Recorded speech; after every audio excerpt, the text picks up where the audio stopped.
Hello दोस्तों, biology पाठशाला में आपका स्वागत है।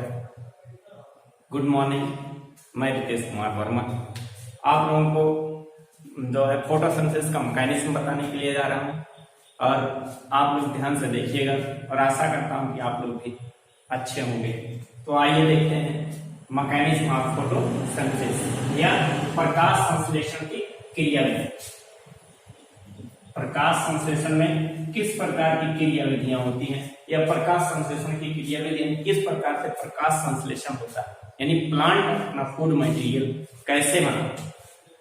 अब इस चीज को जैसे प्रकाश संश्लेषण की प्रक्रिया जो होती है वो वैसे प्लांट में ही होती है और प्लांट में जो जिसमें क्लोरोफिल प्रेजेंट होता है या क्लोरोप्लास्ट होता है, क्लोरोप्लास्ट के अंदर क्लोरोफिल होता है जिसके अंदर जो है क्लोरोप्लास्ट में जो है ग्रेना और स्ट्रोमा भाग होता है।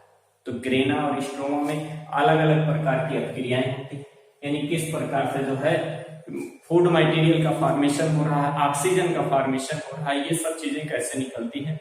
तो ये हम आप लोगों को हाई स्कूल बेस पे बताने जा रहे हैं। तो थोड़ा सा देखिए, क्योंकि बच्चों को जो है मतलब इस चीज में फोटोसिंथेसिस में बहुत अधिक जो है दिक्कतें उत्पन्न होती है, समझने में उनके लिए बहुत समस्या उत्पन्न होती है।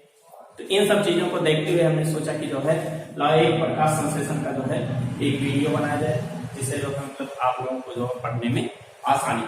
तो हम देखते हैं जैसे प्रकाश संश्लेषण जो होता है वो यानी सीधे वर्ड से आपका है कि प्रकाश संश्लेषण यानी जो है लाइट का यूज करके लाइट एनर्जी को ग्रीन प्लांट जो होते हैं वो जो है किस में कन्वर्ट करते हैं, केमिकल एनर्जी में, रासायनिक ऊर्जा में परिवर्तित करते हैं। और रासायनिक ऊर्जा में जो परिवर्तित करते हैं उस ऊर्जा के द्वारा क्या होता है कि हमारा जो है फूड मटेरियल का फॉर्मेशन।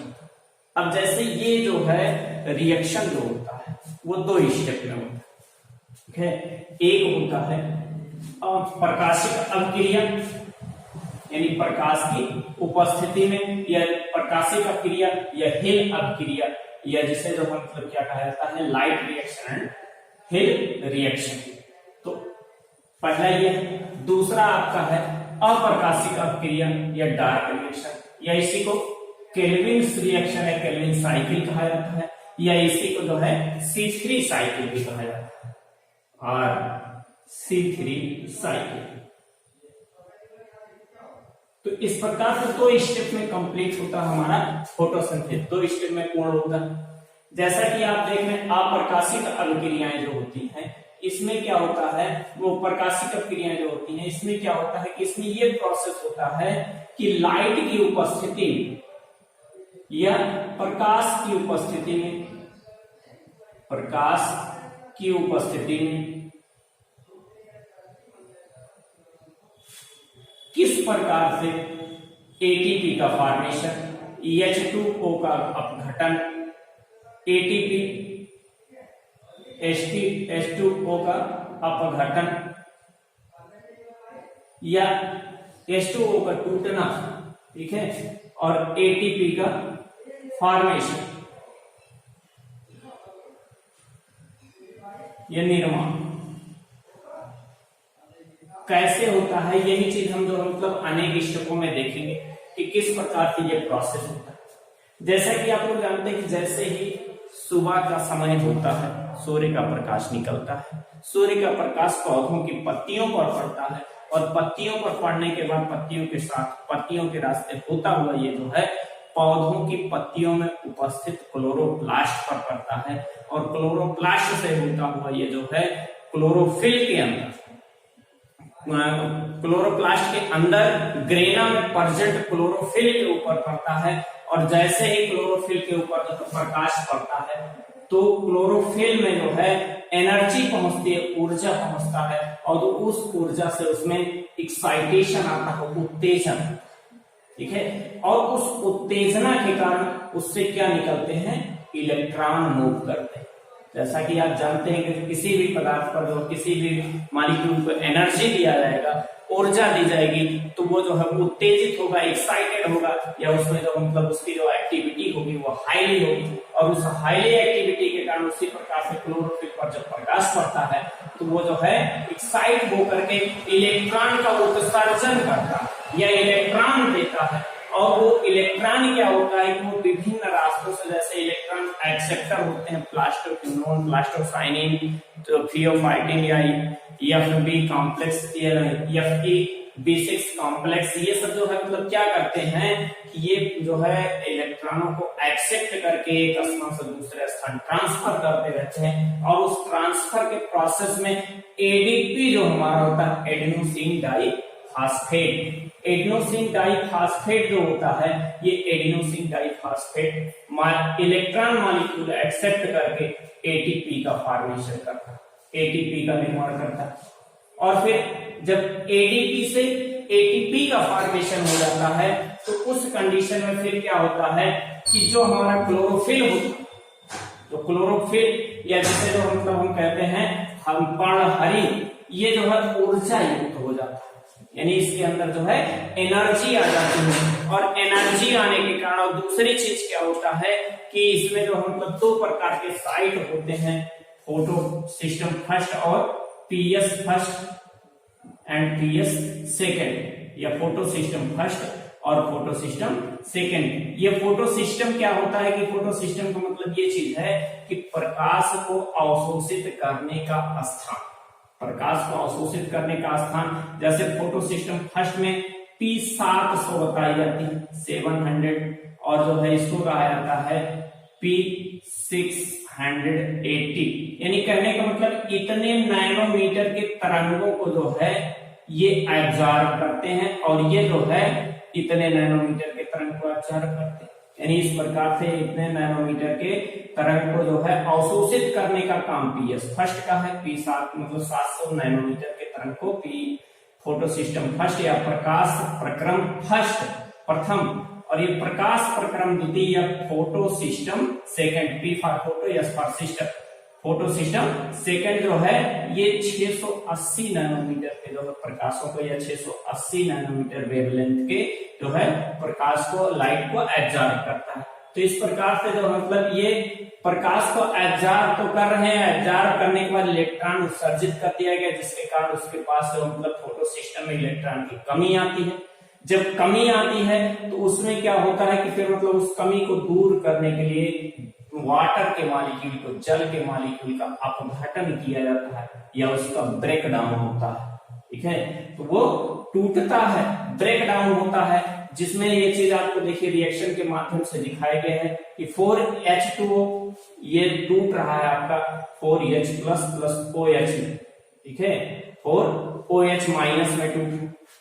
तो इस प्रकार से अगर ये टूट रहा है, इसमें आपको दिखाया गया ऊर्जा युक्त क्लोरोफिल, यानी एनर्जेटिक क्लोरोफिल के जो है प्रेजेंटिंग में एनर्जेटिक ऊर्जा युक्त जो क्लोरोफिल के अंदर ये टूट रहा है इस प्रकार से। अब टूटने के बाद फिर क्या कहा जा रहा है, मतलब हाइड्रोलाइसिस हो रहा है, जल का अपघटन, या इसी जल के अपघटन को क्या कहा जाता है, हाइड्रोलाइसिस,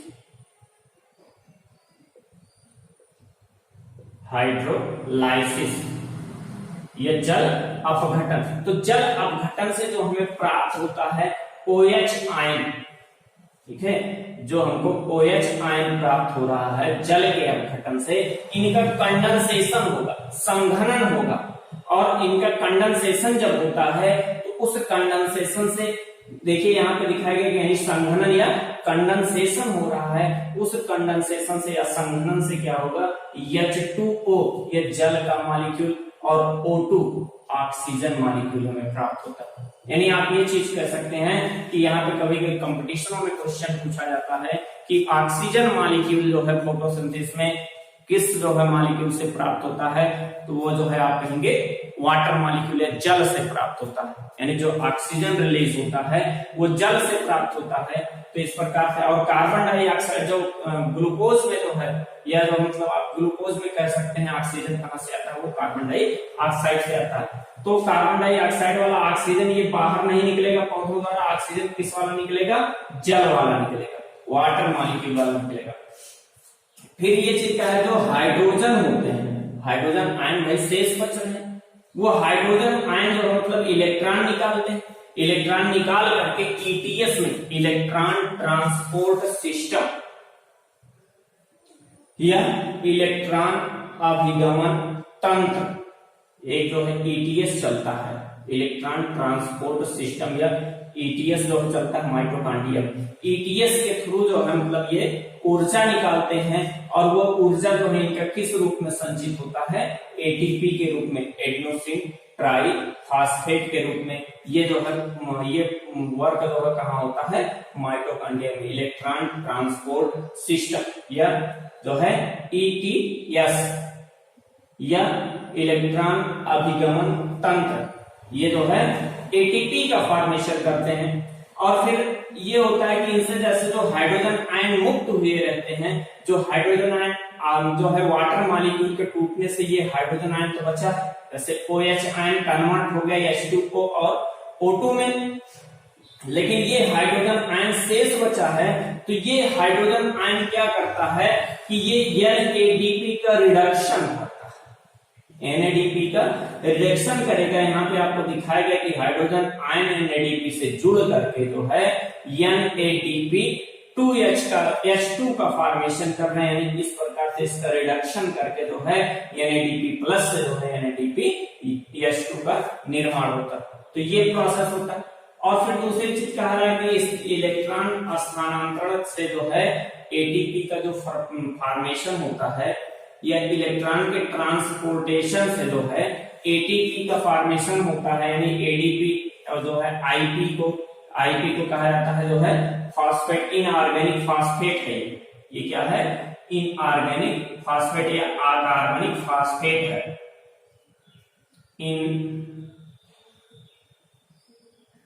इनऑर्गेनिक फॉस्फेट, ये क्या है, इनऑर्गेनिक फॉस्फेट है। और ये इनऑर्गेनिक फॉस्फेट जो है, जो इलेक्ट्रॉन से ऊर्जा निकलती है उस ऊर्जा को ग्रहण करके जो है किस चीज का फॉर्मेशन करते हैं, एटीपी का। क्यों? क्योंकि यहाँ पे जो उनको जैसे एटीपी के साथ या एडीपी के साथ फॉस्फेट मॉलिक्यूल का जुड़ना हो रहा है, और वो भी किस प्रकार से हो रहा है, प्रकाश की उपस्थिति के कारण। यानी इस प्रकार से हम ये चीज कह सकते हैं कि ये जो प्रोसेस हो रहा है इसको पूरा मिला करके जो है प्रकाशिक फास्फोराइलेशन कहा जाता है या फोटो फास्फोराइलेशन कहा जाता है। तो ये यहां तक आपका स्टेप था जो है लाइट रिएक्शन या हिल रिएक्शन। तो इसमें जो मतलब इसका जो डिस्कवर किया गया था वो हीट के द्वारा ही किया गया था, इसीलिए इसे हिल रिएक्शन भी कहा जाता है। तो इसमें जो मतलब हिल रिएक्शन के द्वारा ये चीज हुआ। और दूसरी चीज क्या है, मतलब जो है ये पूर्ण क्रिया, यानी इसमें जो है आपने देखा कि लाइट की प्रेजेंसी आवश्यक है, इसीलिए इसका नाम ही रख दिया गया लाइट रिएक्शन। ठीक है, सेकंड हम देखते हैं। अब ये इतना प्रोसेस कहां हुआ था, ये जो है क्लोरोप्लास्ट के ग्रेना पार्ट में हुआ था, ग्रेना भाग में ये रिएक्शन हुआ था। अब डार्क रिएक्शन कहां होगा, हम देखते हैं दूसरा स्टेप, डार्क रिएक्शन। ये स्ट्रोमा भाग में होता है, यानी जो क्लोरोप्लास्ट होता है, ये क्लोरोप्लास्ट मान लीजिए है, इसके अंदर ऐसे पॉइंट्स से जो मतलब अटैच इस प्रकार से संरचनाएं होती हैं ऐसे, और इसके अंदर जो मतलब लिक्विड मटेरियल होता है। तो यही लिक्विड मटेरियल जो होता है ये स्ट्रोमा है, और जो ये प्लेट सदृश संरचना है ये ग्रेना है। तो स्ट्रोमा के अंदर अब इतना रिएक्शन हो गया, यानी एनर्जी हमने स्टोर कर लिया।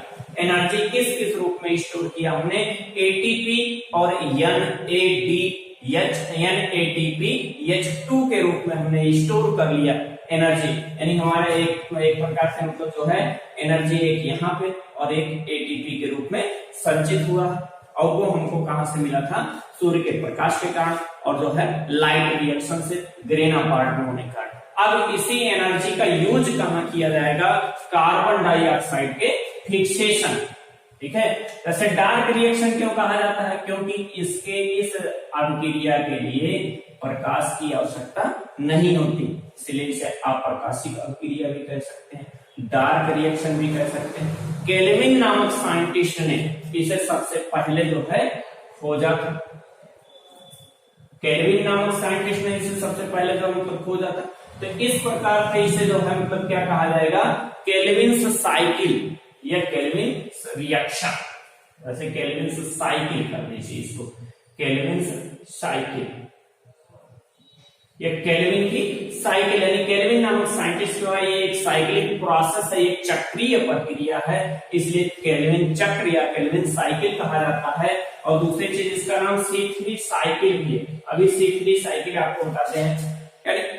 इसमें फर्स्ट स्टेबल प्रोडक्ट जो होता है वो 3 कार्बन कंपाउंड का होता है, 3 कार्बन कंपाउंड का होता है, इसीलिए इसे क्या कहा जाता है, केल्विन C3 साइकिल या 3 जो मतलब प्रथम अस्थायी उत्पाद जो बनता है इसका वो जो है 3 कार्बन परमाणुओं का बनता है, इसे इसलिए इसे C3 चक्र कहा जाता है।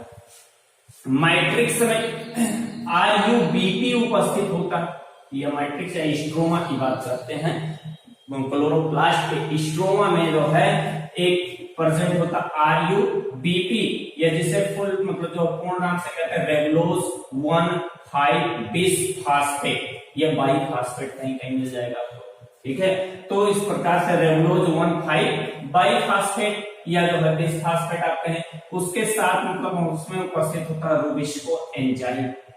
क्या होता है, रूबिस्को एंजाइम, यानी रूबिस्को एंजाइम के प्रेजेंट में क्या होता है, रेगुलोज 1,5-बिसफास्फेट कार्बन डाइऑक्साइड मॉलिक्यूल का एक्सेप्शन करता है, या उसे जो है क्या करता है, अपने साथ जोड़ता है। इसको कहा जाता है स्टेप फर्स्ट या प्रथम स्थिति कार्बोक्सिलेशन या कार्बन डाइऑक्साइड का संयोजन या कार्बोक्सीकरण, ठीक है, या कार्बोक्सिलेशन।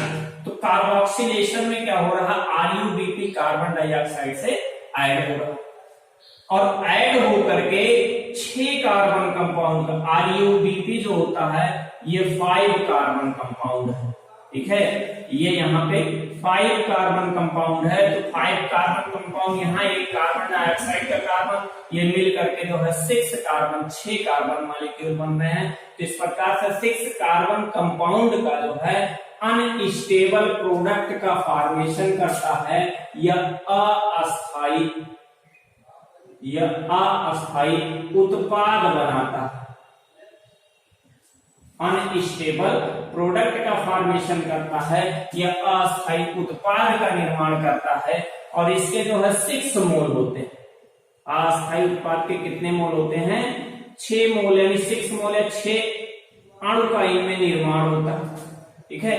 अब ये 6 मतलब जो है 6 के 6 अणु जो है 3-3 कार्बन कंपाउंडों का यौगिक बना रहे, यानी एक कार्बन कंपाउंड से 2 यौगिक, इस प्रकार से 2 कार्बन मतलब 6 कार्बन कंपाउंड से क्या बनेगा, 12 मोल। एक से जो है 2 मोल बन जाएगा, क्योंकि 6 कार्बन परमाणु का जब 3-3 कार्बन परमाणु में टूटेगा तो 2 मतलब जो है 2 मॉलिक्यूल बनेगा एक से। तो इस प्रकार से 6 मॉलिक्यूल 6 मोल है, तो 6 दूनी 12 हो जाएगा। इस प्रकार से 12 मोल जो है किस चीज का फॉर्मेशन होता है, 3-फॉस्फोग्लिसरिक एसिड। यह जो 3PGA लिखा गया है इसका मतलब है 3-फॉस्फोग्लिसरिक एसिड, यानी 3-फॉस्फोग्लिसरिक एसिड के कितने मोल बनते हैं, 12 मोल बनते हैं। अब उसके बाद फिर क्या हो रहा है कि यहाँ पे फिर ये चीज हो रहा है कि ATP मॉलिक्यूल आकर के जुड़ता है, यानी यहाँ पे जो मतलब आप ये कह सकते हैं कि इस स्थान पे आप ये कह सकते हैं कि फास्फोराइलेशन प्रोसेस हो रहा है, या फर्स्ट फास्फोराइलेशन, यहाँ पे फास्फोराइलेशन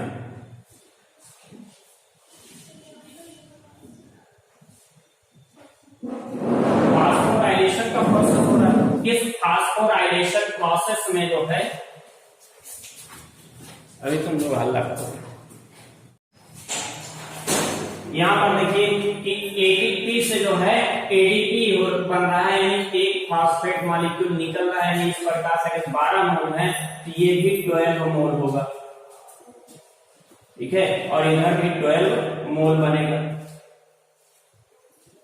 यानी इस प्रकार से फास्फोराइलेशन का प्रोसेस हो रहा है। फास्फोराइलेशन होने पर यानी एक फॉस्फेट मॉलिक्यूल 12 मोल वाले जो 12 मोल जितने हैं, इस 12 मोल के जो है फास्फोग्लिसरिक एसिड में जुड़ जाएंगे। तो इस प्रकार से इसका नाम बदल जाएगा, ये कन्वर्ट हो जाएगा 1,3-बिसफॉस्फोग्लिसरिक एसिड, ठीक है, इसमें परिवर्तित हो जाएगा। और फिर ये क्या करेगा, मतलब यहाँ पे जो है स्टेप सेकंड होगा, स्टेप सेकंड में रिडक्शन होगा। ये हाइड्रोजन मॉलिक्यूल अपने जो मतलब 1,3-bis फास्फोबिल्सरिक एसिड जो है हाइड्रोजन मॉलिक्यूल रिलीज करेगा, ठीक है। और मतलब जो रिलीज करके फिर जो हाइड्रोजन मॉलिक्यूल एक्सेप्ट कर रहा है, उसके बाद फिर जो मतलब ये रिडक्शन प्रोसेस हो रहा है, यानी NADP से जो है NADP प्लस का निर्माण हो रहा है। यानी इस प्रकार से जो मतलब एक NADP का इस प्रकार से 12 मोल का इसमें भी यूज होगा भाई, 12 मोल, ठीक है। तो 12 मोल का फॉर्मेशन होगा। अब इसके बाद इससे क्या बनता है, इसके रिडक्शन से क्या बन रहा है, 3-फॉस्फोबिल्सरिक एसिड के 12 मोल बनते हैं। 3-फॉस्फोबिल्सरिक एसिड के 12 मोल का फॉर्मेशन होता है। और ये वैसे जो 3-फॉस्फोबिल्सरिक एसिड है, ये वैसे ही मतलब जो है फूड मटेरियल का वर्क कर सकता है। ये फूड मटेरियल जो है बनाता है। तो इस प्रकार से फूड मटेरियल जो बन रहा है वो 3-फॉस्फोबिल्सल्डिहाइड होता है। इससे जो मतलब इसके 2 मोल जो होते हैं, 2 मोल इसके चले जाते हैं कि ग्लूकोज के फॉर्मेशन, 2 मोल 3-फॉस्फोबिल्सल्डिहाइड के ये ग्लूकोज के फॉर्मेशन में चले जाते हैं। और बाकी शेष जो है 10 मोल जो होता है वो चला जाता है रीजनरेशन ऑफ रेबुलोज 1,5-bis फास्फेट के फॉर्मेशन में। यानी पहले यहां से बनता है रेबुलोज 5 फास्फेट, फिर यहाँ पे आप देख रहे हैं फिर सेकेंड प्रकार से मतलब अगले स्थान पे फोटोफॉस्फोराइलेशन या फास्फोराइलेशन,